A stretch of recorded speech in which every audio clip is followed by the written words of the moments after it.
to, di ba? Then sabi ko, to prevent na makareceive ng parts, unahan mo na. Di ba? What if na unahan ka naman? Pagkahawak, sumutok na, automatic ibablock mo yan eh. Di ba? Hindi mo na maiiwasan. Ang instinct mo niya is i-block yung suntok. Hindi mo na nagawa yung distraction. So hindi mo na rin magagawa yung technique na una.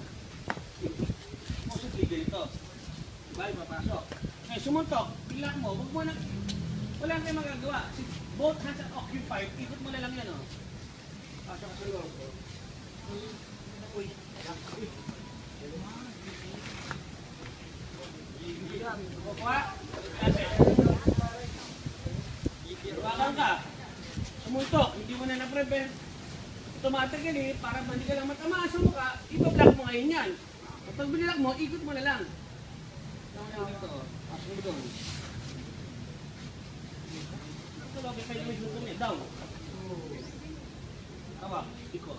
Then, tulong pa rin. Okay, nakuha ba?